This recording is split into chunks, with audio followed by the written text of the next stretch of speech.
Good afternoon. Welcome to the Ask the SCSA Wednesday webinar. My name is Justin Brooks, Safety Advisor for the SCSA, and I'll be acting as the moderator for today's webinar. Before I start the presentation, I just want to take a moment to discuss a few items before we get going. And after those items, we'll introduce the panel here. This webinar is being recorded and will be available for later viewing on Facebook and our YouTube channel. So if you're not following our social media accounts, make sure that after this webinar, you give the video a like and a share. Follow our pages to keep up to date on the safety in Saskatchewan.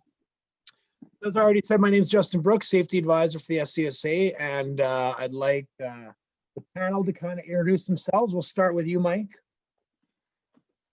Hey, it's Mike Moore. I'm Safety Advisor out of Saskatoon, working from home, and glad to be in the webinar today. Hey Justin, my name's Kieran Greening. I'm also a safety advisor out of the Saskatoon office here. I'm super glad to be on this webinar panel today as well. Hey, we're super glad to have you, Kieran. Yeah. I feel like if you guys have been following us since March, April, there's a really good chance you guys know who we are, but for anybody new, it's always good to introduce ourselves. There's a certain part that feels redundant, but I mean, could be new people, right? So well, you could always give your personal number out, Justin, for any of those calls that on weekends. I've done that. I've done that way too much in the past, and it always comes back to bite you. So without any further ado or personal numbers, let's get going. I'll just share my screen here. Now there is some videos that'll be played, so just make sure to kind of keep your finger on the volume, just in case they come through a little bit loud. They shouldn't be too bad, but just in case. Titled Working in a Winter Wonderland. So this is about working in winter and just winter in general, being outside in winter. Covers mostly about dress. There's a little bit about regulations in here and some of the hazards that are involved in winter. So without any more waiting, let's get moving. All right. So anyone who lives in this province will tell you that Saskatchewan winters can be brutal. Whether you're working in the cold or enjoying a recreational activity, there are some important safety precautions to keep in mind. Let's pull it over to the Occupational Health and Safety Regulations, as we always do. Some key points that come up in here as far as employers and workers is the employer has a responsibility to ensure the safety of the job site. The employer must take reasonable steps to ensure that the workers are safe when at work. Workers also have a responsibility to keep themselves safe as well as those around them. So we have to ask ourselves, what are the risks and what can you do as a worker to ensure your safety? Well, first off is coming to work dressed for the temperature, right? There's no reason why anybody, especially if you're experienced, and if you're not experienced, I would definitely put that little bit of that on the supervisor to say, this is how you should dress for work on your first day ever in construction in the winter, if that's the case. There are people that start this job, in the middle of January, February, when it's really starting to get cold depending on the season. But if you've spent some time outside, you kind of have a good idea on what the dress is required. We're going to talk a little bit about that today. Some of the risks we need to think about is exposure to the cold. So let's look at what the regulations have to say about thermal conditions. You can find this information on thermal conditions in the Occupational Act Regulations, Section 70, Thermal Conditions.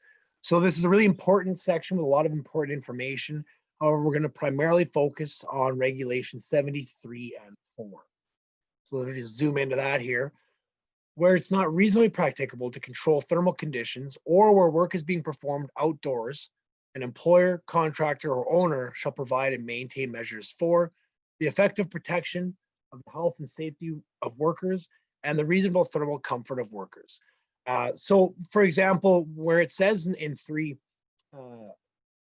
where it's not reasonably practicable to control the thermal conditions, or work is being performed outdoors, you might be thinking, well, generally if it's cold, it's outdoors. But you also have to think about places of business that might not necessarily be construction related. But if you're working in a warehouse that houses a lot of food and goods that need to be kept in, right? So these people are basically working in a giant refrigerator sorts. So this kind of covers that as well, in case you're wondering. And then B, the reasonable thermal comfort of workers. 4, measures for the purposes set out in subsection 3 may include, but are not limited to, the following. A, frequent monitoring of thermal conditions, so knowing the temperature. B, the provision of special or temporary equipment, including screens, shelters, and temporary heating or cooling equipment. I've worked on jobs that were out in the open where they had basically a hoarding set up as a warm-up spot because the trailer just wasn't big enough. So we had heaters running in there. It was basically like a big tarped shed is what we would go and warm up in. And we had a second one for the bathrooms to be in, so that entire bathroom space was heated as well. You can take off all your hot clothes, hang them up on hangers, and then use the washroom as needed. Provision of suitable clothing or personal protective equipment, provision of hot or cold drinks, the use of acclimatization or other psychological procedures. So depending on where you're working and where you're coming from, you may need time to get used to the temperature. I know when people often go overseas to work in places where it's mainly primarily desert, there's generally a 10 to 14 day acclimatization period where they're not given any work and they're just living in that heat in order to get used to it. And then the use of limited work schedules with rest and recovery periods, changes in workloads, changes in hours or other arrangements for work, and frequent observation of workers by a person who is trained to recognize the symptoms of psychological stress resulting from extreme temperatures.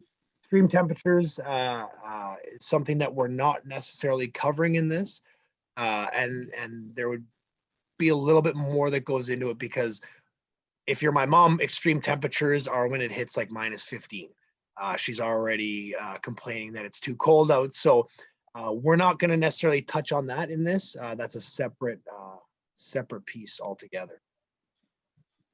All right, so the 2 major risks of working or spending time outdoors in extreme cold temperatures are hypothermia and frostbite. And technically, even that verbiage is a little much because you can have hypothermia and frostbite when it's not necessarily, of course, again, it depends on the person, but when you can get it before that -40, -50 mark. So, and Justin, yeah, if you go back absolutely. if you go back to that last slide there, as it can be recognized in that regs, it covers a myriad of things, and a lot of this is going to come down to reasonability.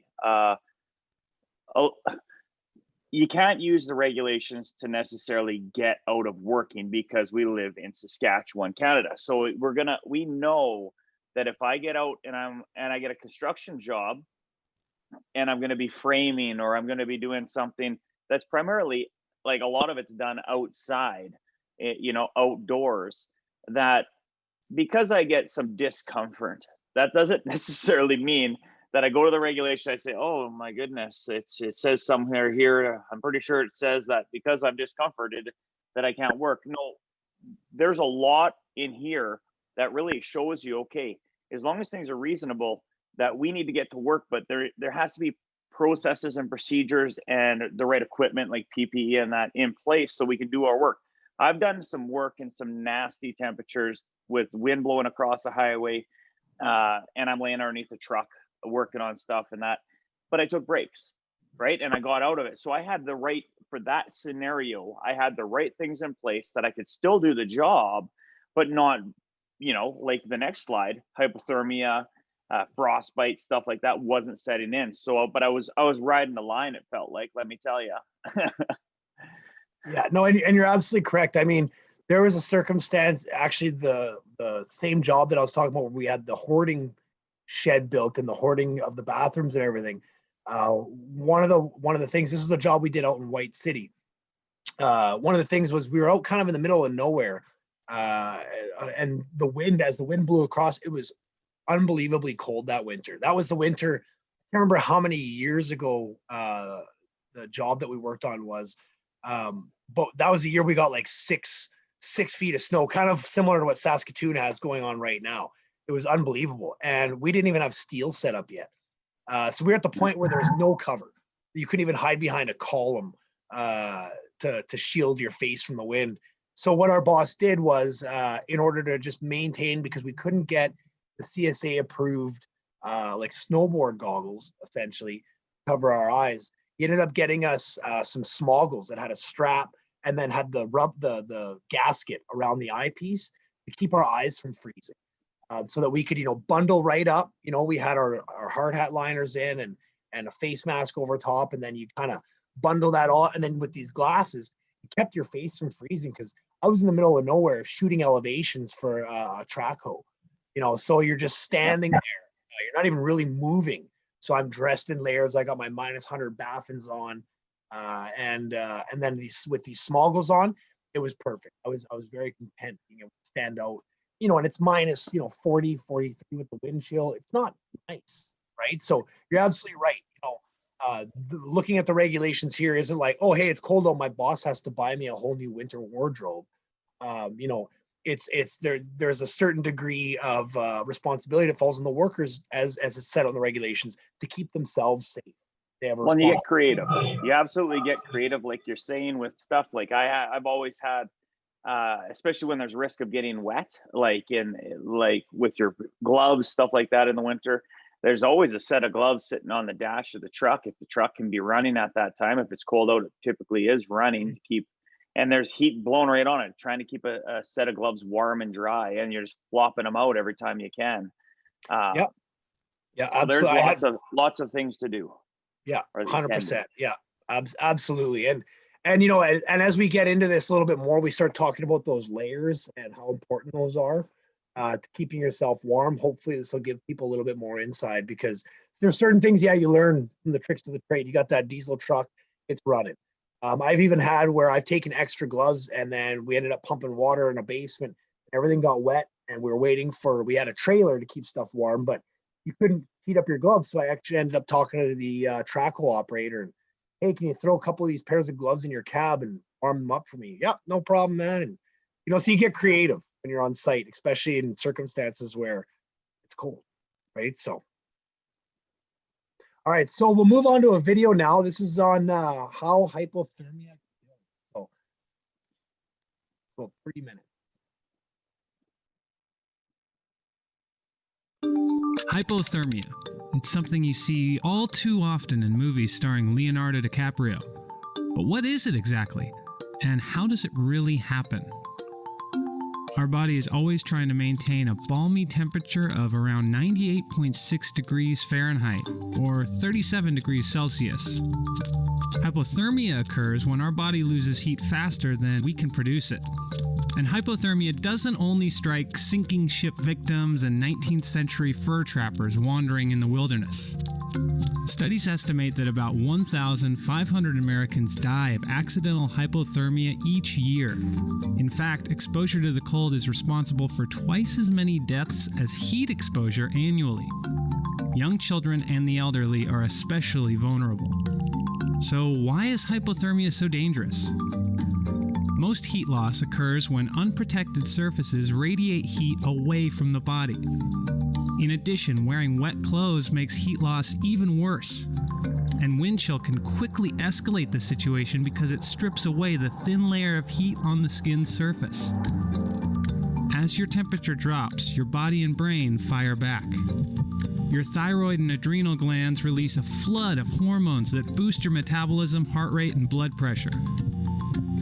In the brain, the hypothalamus tells your blood vessels to constrict. This moves the blood further from the skin's surface where heat can escape. Your hypothalamus also signals your muscles to shiver, which kicks your metabolism into overdrive 2 to 5 times the normal rate. At this point, you're on the brink. If you don't get to safety soon, you'll hit severe hypothermia and be in serious trouble. Eventually, even your brain will grow colder. When this happens, it stops functioning properly, which can make you feel dizzy, disoriented, and even want to strip naked. Before too long, you'll run the risk of permanent brain damage. But just how long do you have? It's hard to know because each situation and person is completely different. However, radiologist Anna Bagenholm currently holds the record for surviving the coldest body temperature.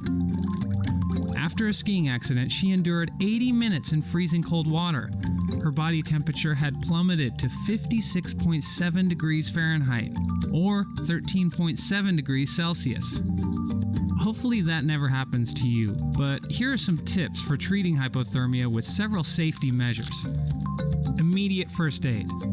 Victims can also be treated with warm IV fluids and saltwater solutions. And you can help avoid hypothermia with some safety measures, like wearing appropriate clothing, avoiding overexertion in cold conditions, and letting people know what time you expect to arrive. Run smart, travel smart, and dress smart, even if it makes you look like a giant marshmallow.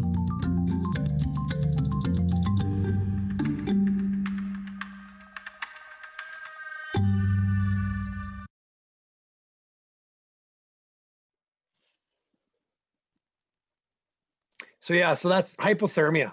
It's very serious, and like they said in the video, it really kind of depends on the person.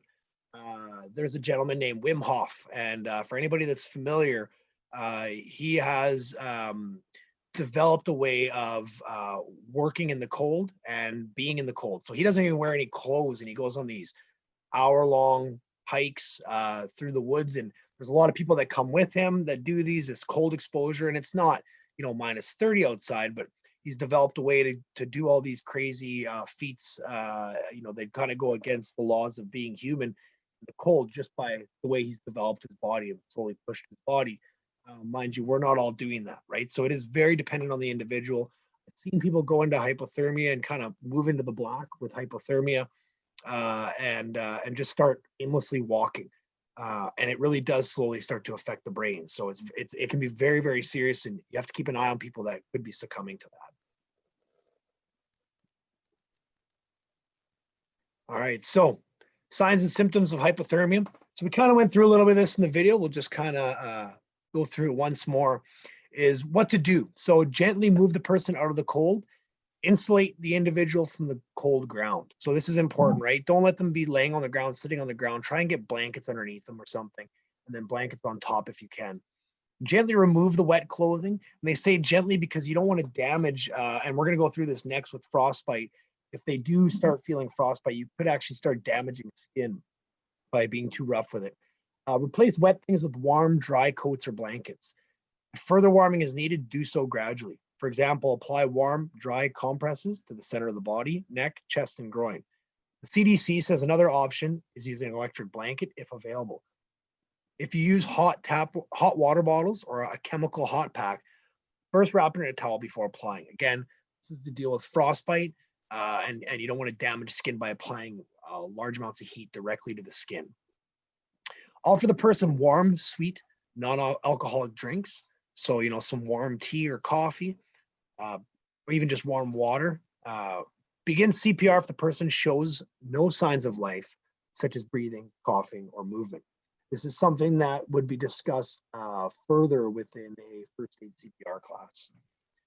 What not to do. Do not rewarm the person too quickly, such as with a heating lamp or a hot bath.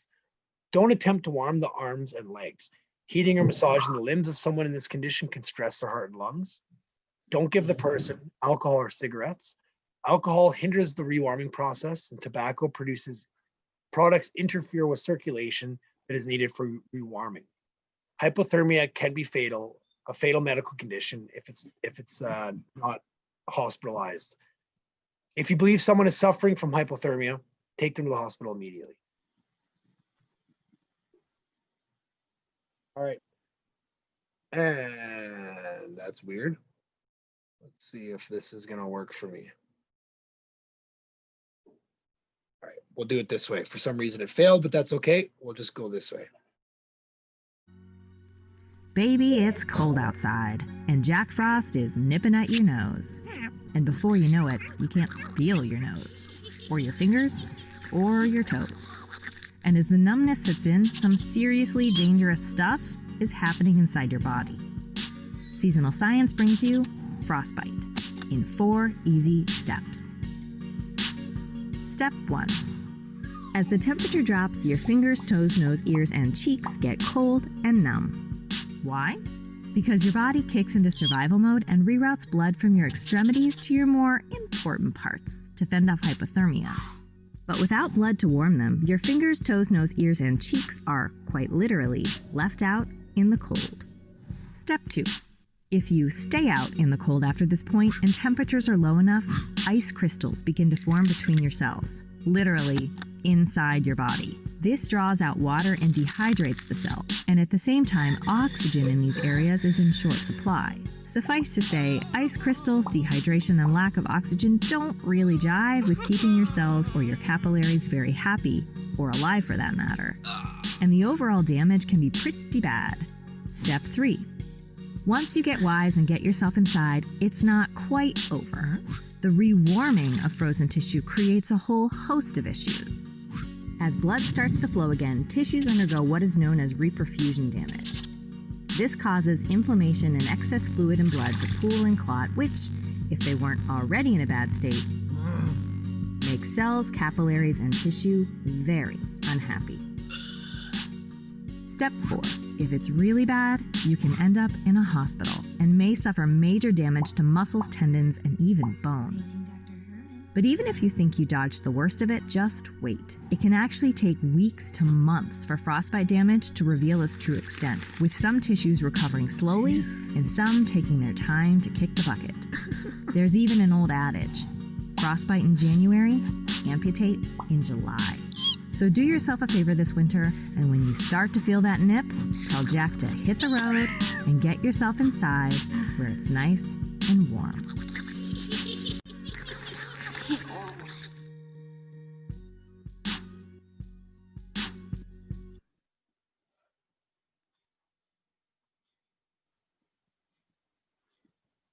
Hey, good videos, Justin. There's no mention of Leonardo DiCaprio in that one. I'm a little disappointed, but I do. You are on mute, but I do appreciate the, that's really good. My niece actually, there was my brother had some friends over. They were skidooing and stuff, and my niece, she was just little at the time, just like little Maggie there, and she jumped on the skidoo with one of my brother's friends, and they went for a ride, and it was cold out, and she was too shy to mention anything, to speak up, like in the middle of the ride or whatever. And when she got back, she ended up with severe frostbite on her face, and it swelled off, and I think she had some permanent damage, skin damage actually, on her face as a result of a single incident on a single day where just the conditions were wrong, and it turned out like that, eh?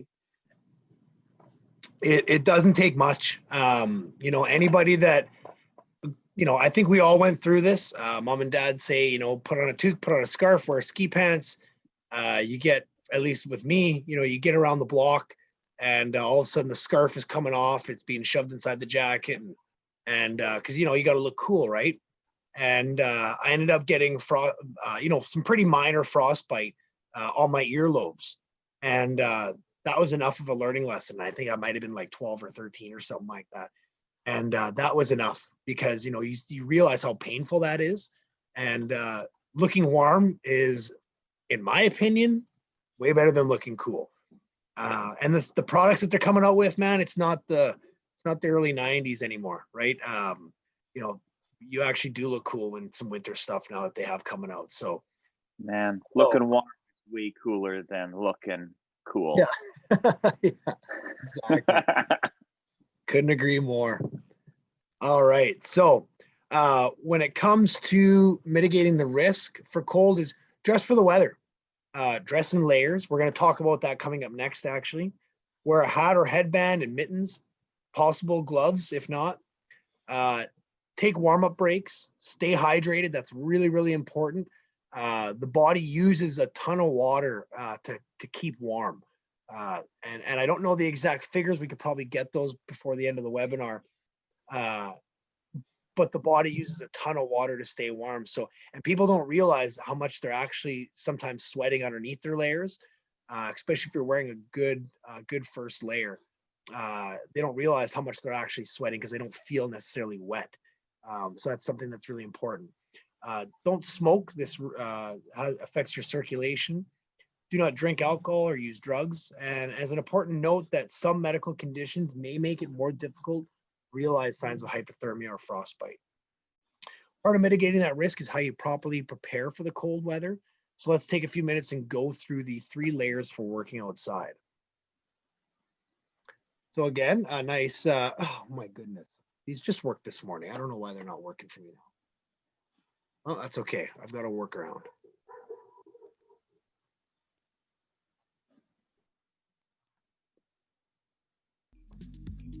The layering system typically consists of 3 layers: a base layer, mid layer, and outer layer. By dressing in multiple lighter layers as opposed to a single bulky layer, you are able to adapt to the weather conditions when out walking, adding or removing layers as needed. The base layer is the layer closest to your skin, meaning it collects the most sweat. The purpose of this layer is to regulate your body temperature and keep you dry by pulling moisture away from your skin. Cotton clothing is ill-advised as a base layer as it won't dry out sweat, making you feel very cold. The function of the mid layer is to provide insulation. It will direct any body heat that your base layer didn't retain back into your body. A good mid layer will also be breathable and wick moisture away. The outer layer is designed to protect you from the wind and rain. It would often be waterproof and breathable to allow sweat and water vapor to escape your body and keep you dry. In most cases, a thin shell jacket as opposed to a heavy warm jacket is all you need, as your mid layer should be working to keep you warm. It is helpful to have a flexible clothing system to ensure maximum comfort against the elements. Using a layering system will allow you to self-regulate your own body temperature as you feel necessary.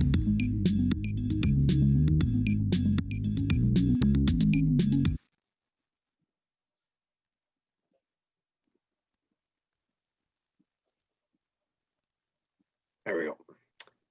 I don't know why my videos aren't working. The first one worked and they all worked this morning, but Oh, they're working great. yeah, it's weird. Usually they embed just fine. They worked this morning when I tested it, and now I was overconfident, I guess. So always have a plan B. In fact, plan B is usually plan A anyways, because plan A never works. So That's a good video. I like that. I like that video. I like the idea of the layering is a real good idea. I feel like in Saskatchewan, I don't know if they're necessarily talking about -40. I think maybe they're talking about a little warmer temperatures with having an outer layer that's lighter, like a lighter jacket on the outside that breathes and stuff. I find that that in Saskatchewan, there's a need maybe for some heavier duty stuff. That being said, I have worn my insulated coveralls as a, with some layering underneath of my the close to the skin layers, and it's done all of the job in that cold weather. Like I haven't had to put a jacket over it. mm-hmm.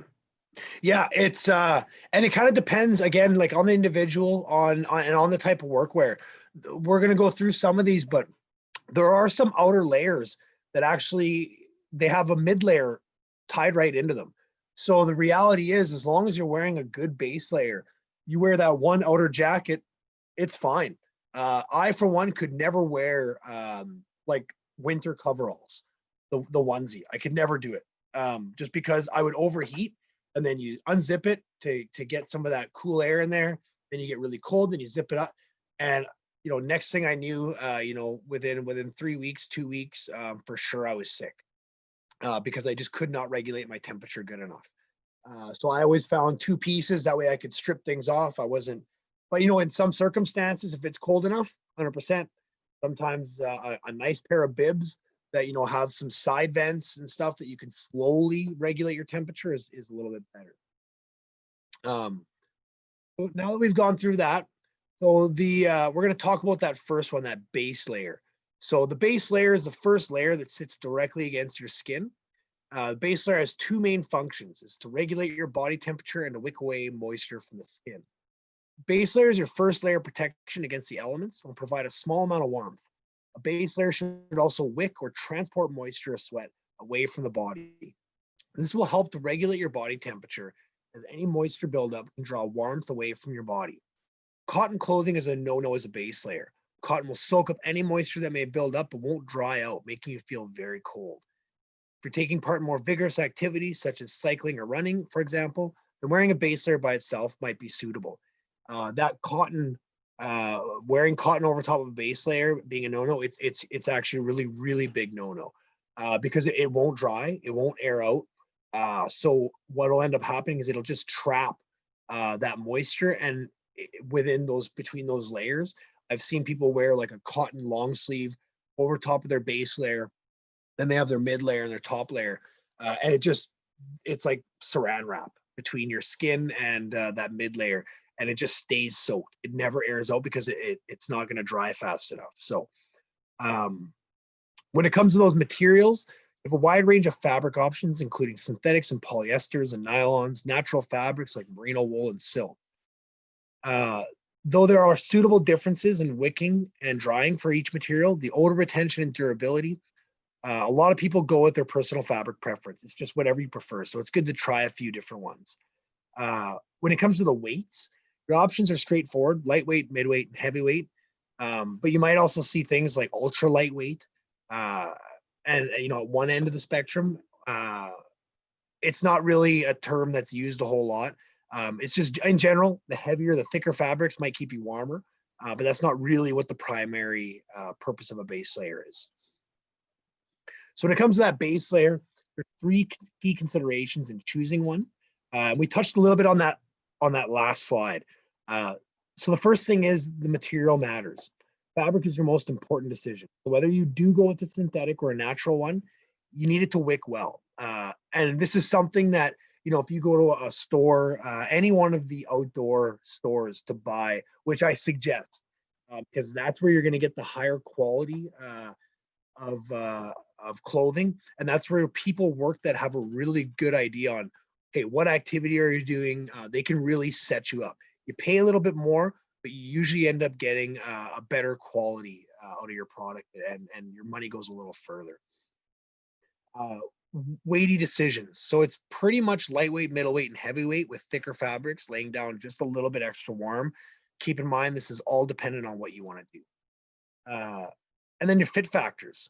A wicking fabric has to be in direct contact with your skin to do its job, so you want a snug fit. So let's talk a little bit about the material that makes up this very important layer that keeps you warm and dry. So as long as a garment was designed to be a base layer, you can assume that its fabric does a decent job of wicking moisture. If you don't have a strong preference already, then consider the following attributes of each type of base layer fabric. So synthetics. One of the most common synthetic fabrics for long underwear is polyester. You might also see nylon, polypropylene, or rayon, or a blend of those fabrics.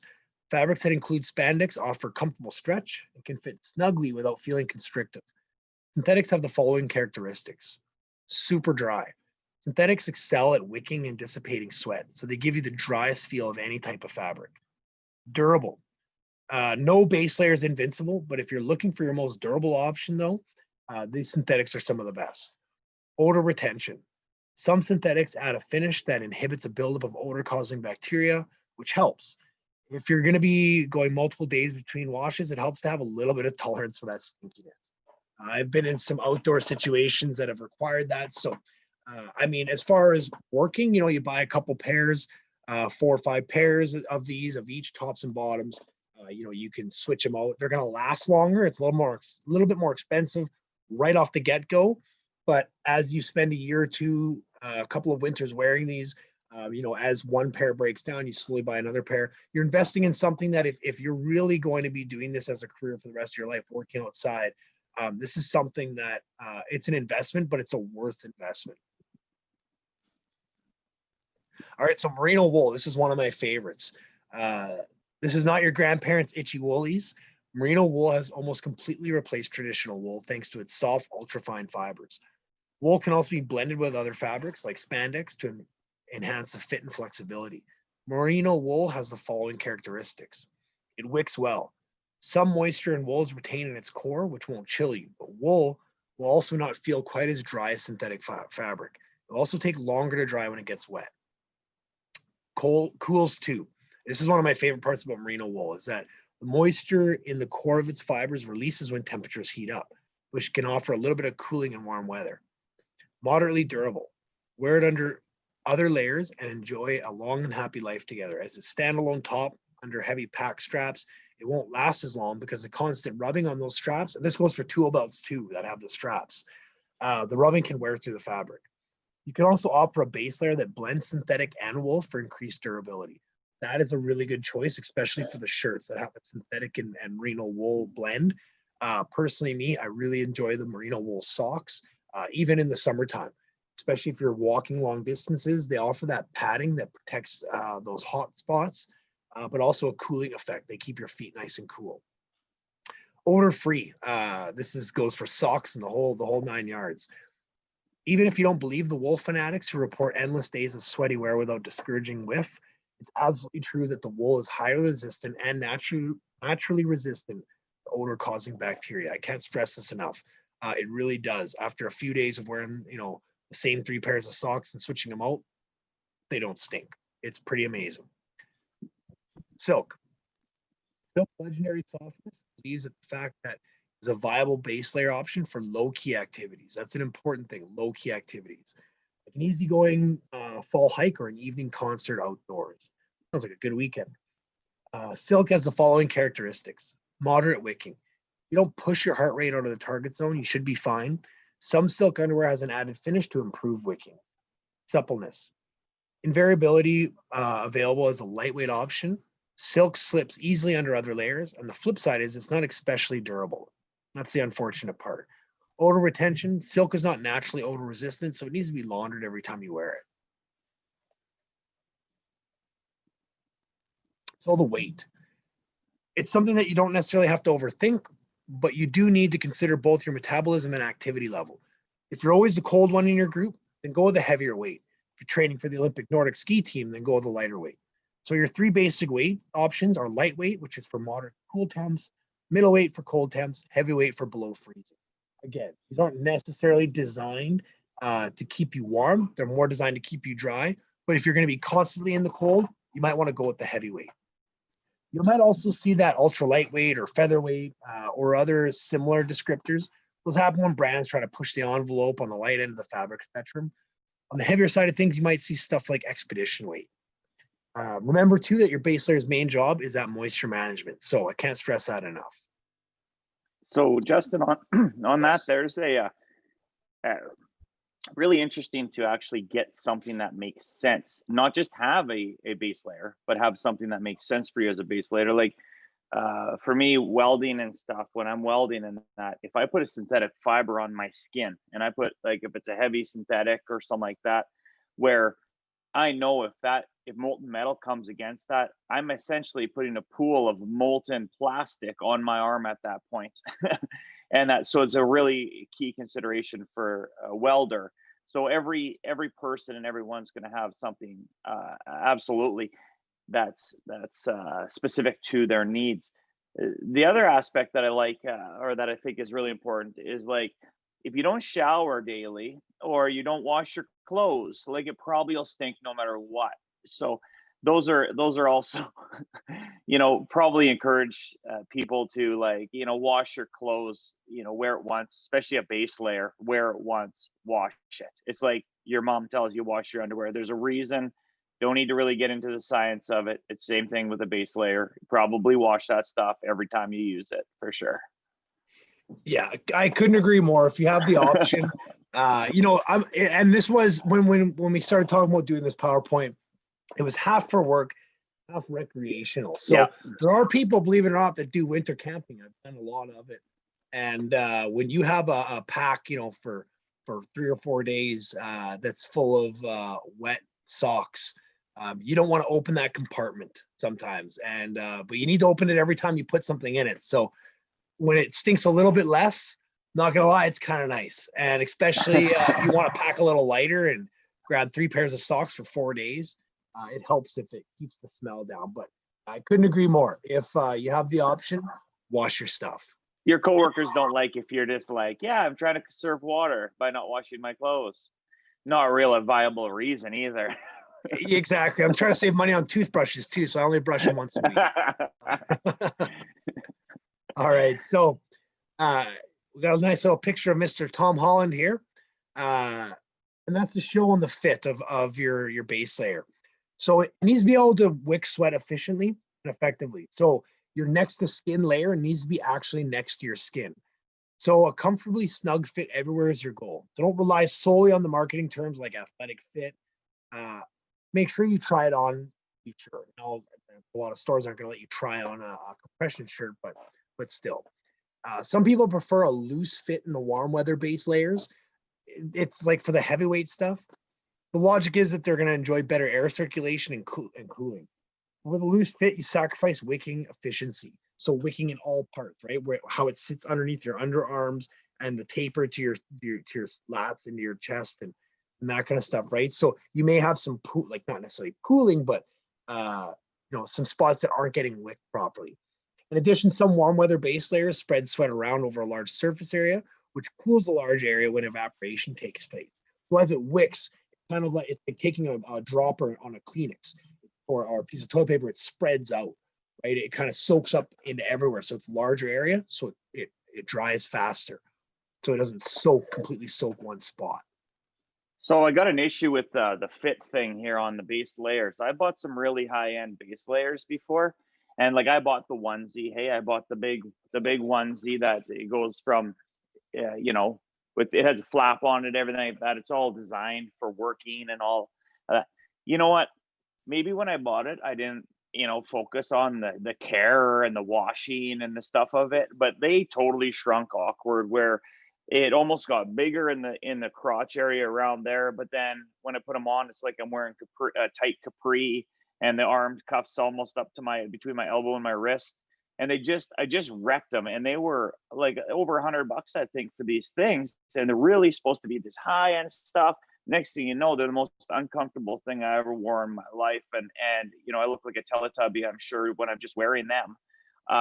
So I think it is important too, because I've gone through this. I've shrunk a lot of high-end base layer clothing, and they just shrink weird. It may be the material, but that care and when I'm buying them, whenever I buy them now, I want to know like what is the care of this, because if I don't dry it, then don't dry it. If I can wash it in cold water, I gotta wash it in cold water, because for some reason the fibers and stuff, they just go pretty whack on you if you don't care for them properly.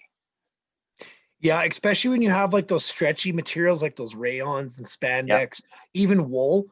The nice thing about wool is you can get wool back to its natural, you can stretch wool back because of the way the fibers.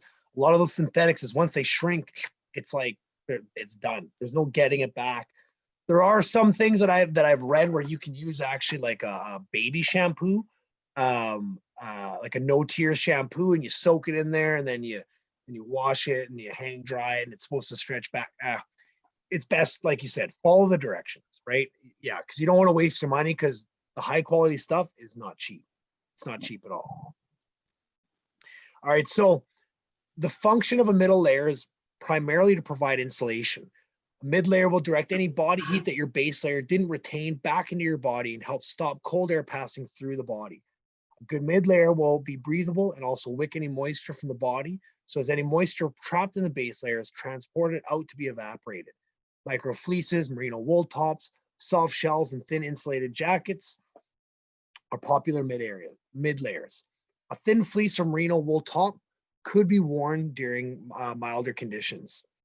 Thicker fleece or soft shell jackets, say that 10 times fast, would be suitable for colder weather. And if the weather is really poor, then a warmer insulated jacket may be better options. In some cases, if the weather is fair, a base layer and mid layer might be all you need. Middle layer materials. So as just the same with the base layers, you have a broad range of options, both synthetic and natural. General, thicker or puffier equals warmer, though the efficiency of the insulating material is also important. So we're going to talk about some common middle layer materials, and other options like wool blend tops are also available. They're your kind of primary choices for layers. And keep in mind, for construction, you can still get a lot of these same insulating layers, but with kind of like a Carhartt jean jacket almost top to them, right?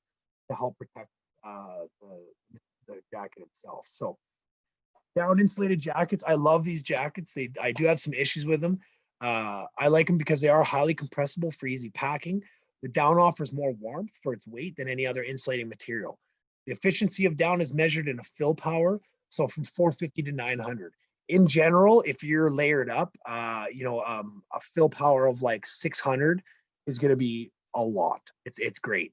Even lower, the 450, 500 mark is just great.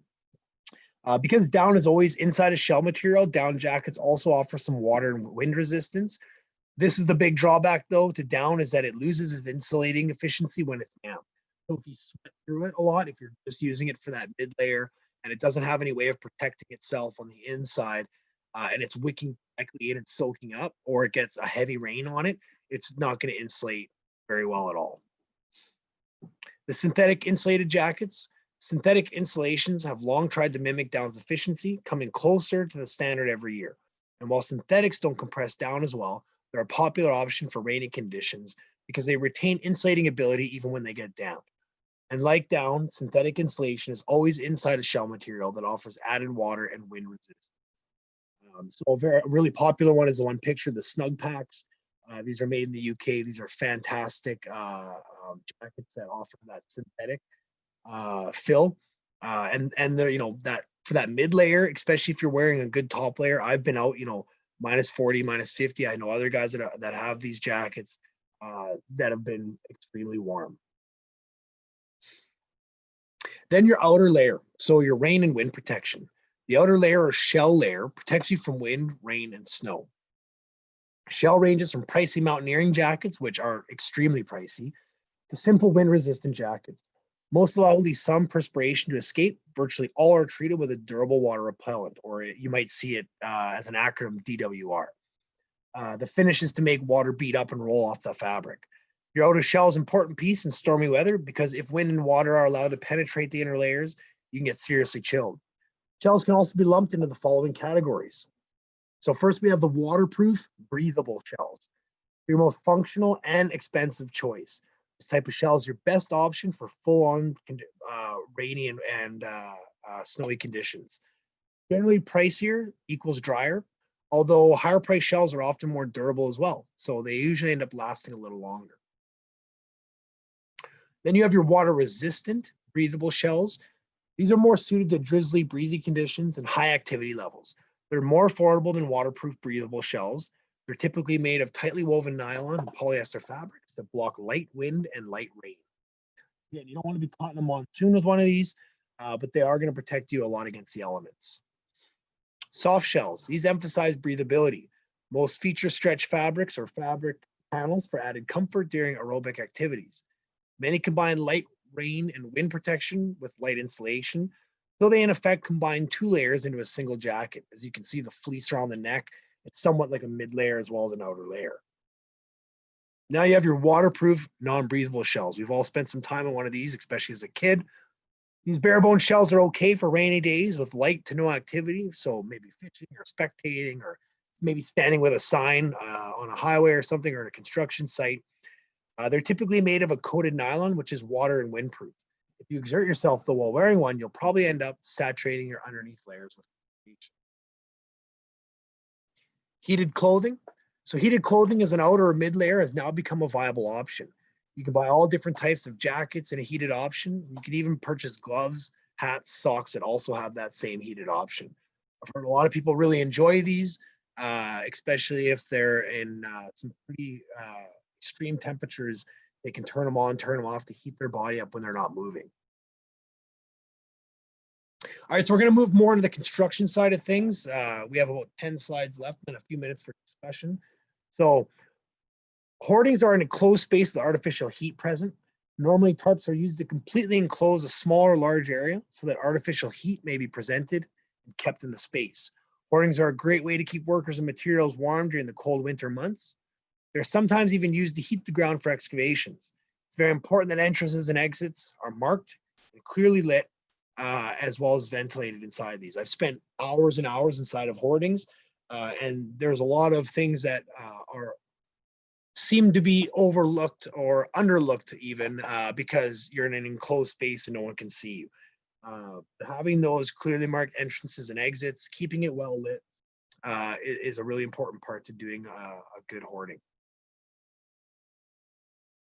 Artificial heating. So when used properly, artificial heating measures can be extremely beneficial when working in the cold weather.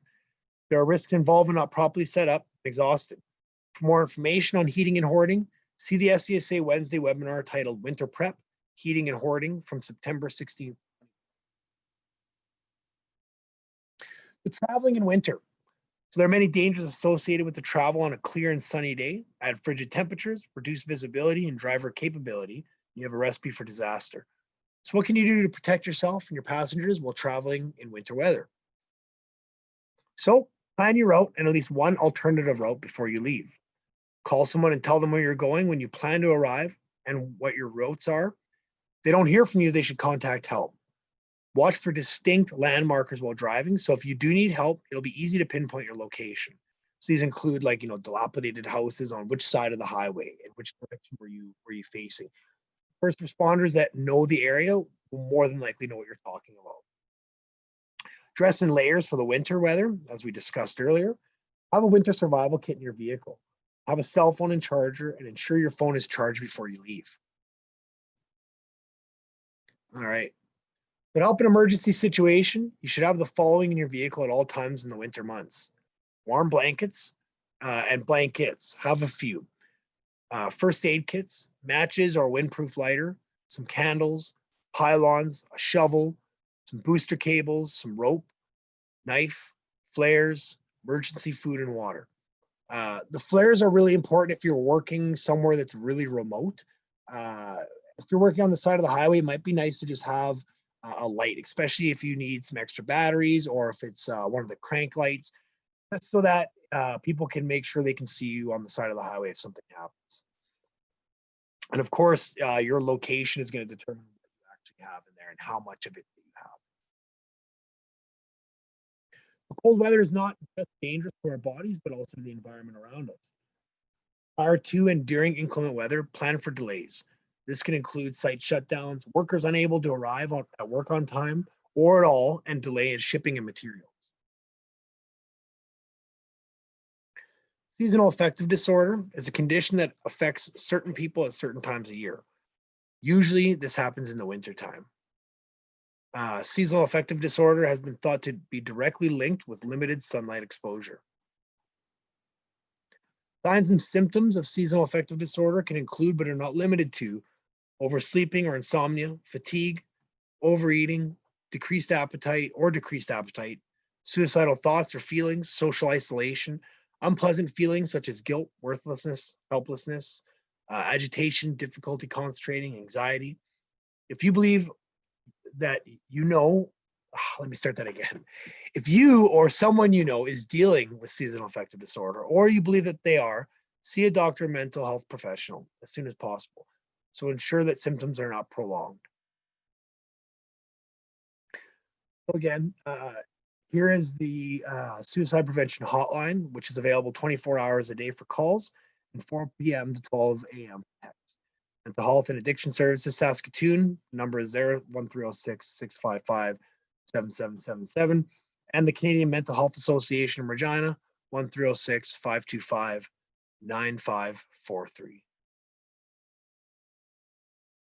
All right, so that is the end of the videos here.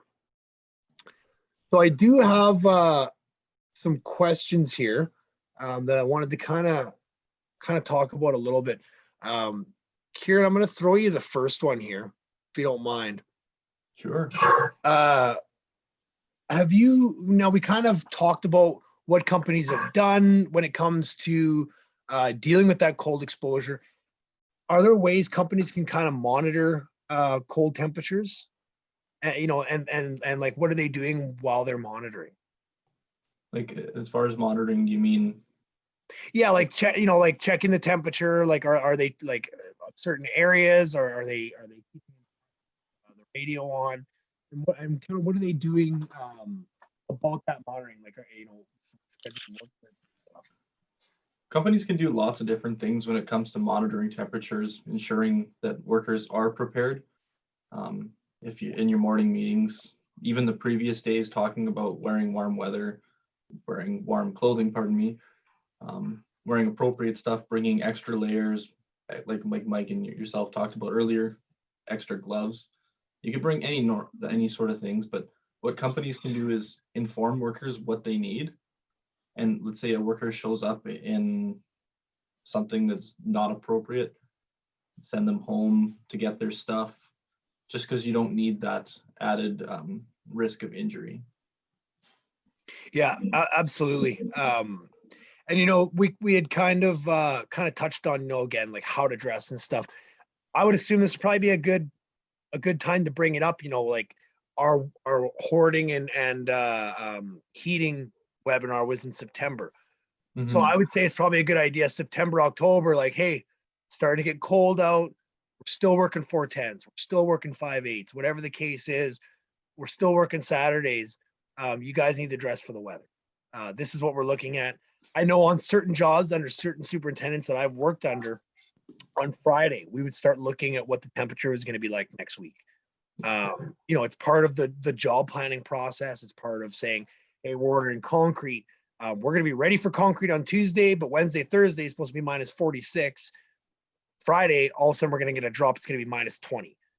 So maybe Friday would be a better day because there's less of a chance of our propane gelling up and heaters breaking down and carbs blowing open because there's a 60-kilometer wind on Tuesday, all that kind of stuff, right? So yeah, so like you said, like, keeping in check with those workers, making sure they're ready, because you're so focused on that job site.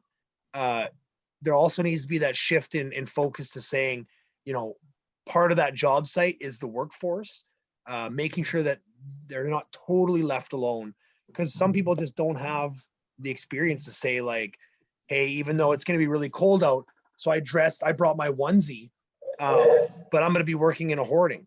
So now all I have is my giant onesie, my minus 60 onesie, and then my long sleeve and jeans that I wore underneath.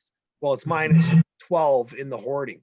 I need a little bit more than that. So, hey, Mike, you're going to be working in the hoarding next week, dressing some good layers, because you're going to be stripping down and suiting up quite a bit, right? So that gigantic onesie that you've been wearing for 6 weeks isn't going to be what you're going to want to wear, right? Yeah, I think that the whole idea of safety meetings, toolbox talks, and training and communication is a great opportunity for talking to new workers, even new workers in that environment, to what's shaken with what works for people that work. Like if I'm working on the road and I show up in, some small town in northern Saskatchewan for a 2-week shift that I've never been on, and no one's ever talked to me about, what this looks like, what I should bring and stuff like that, you get yourself in a bad position where you don't want to be inconvenient to this crew. So you try to be out there and you can end up with hypothermia and stuff like that. So, and with that, like, you can talk to crews about different layers, different options, different things that work for them, have a conversation in meetings about what kind of jacket works best for this type of job or at this time of year, especially new workers. I'm telling you, it takes a lot of years to figure out all the different dynamics of how to successfully do these jobs. And if you're like a marshmallow because you don't know and you're just wearing a winter jacket on top of a winter jacket, it's uncomfortable, and it's just hard to do your job. It might even be unsafe. So like the understanding of how things work, like I got a pair of insulated coveralls behind me, like the ones that you're talking about, they're good to minus 60. And let me tell you, they are good to minus like 40 at least. But like, do I just go out when I don't know any better and buy a $350 pair of coveralls on, like, do I know if they work? Right? No, you don't. It's just the same thing as, like, I got these boots here. I got a pair of boots that are minus 100 boots. It says right on them, good to minus 100. Now, this boots, if I just bring them out of town or on that job with me, like, they're garbage for a lot of jobs. If I'm in a hoarding, I don't want to be wearing these boots. Right. I don't want to be in minus 10 situation or plus 10 situation of wearing minus 100 boots. It's ridiculous. So training workers and really doing stuff like what we're doing here today with your crews can help with productivity, comfort, all the things that go for a successful job kind of thing. Yeah, absolutely. No, that's good. And that kind of handles my next question, about education. For cold weather is those toolbox. So time has flown by. We're at 1 o'clock. So this concludes our SCSA Wednesday webinar. I'd like to thank all of you for watching. By watching and participating in these discussions, we're all working together and making Saskatchewan the safest construction environment in Canada. Thank you to our panelists for the added information. Make sure you tune in next week for our Toolbox Tuesday at 10 a.m. and our Wednesday webinar at the same time, airing at noon. I also want to remind you again that we have all our webinar presentations available on our YouTube channel. These are a great resource for training and toolbox talks, especially if, like us, you're doing your meetings online. Remember to like and share the video and follow us on all social media platforms. Have a great day, everyone, and work safe.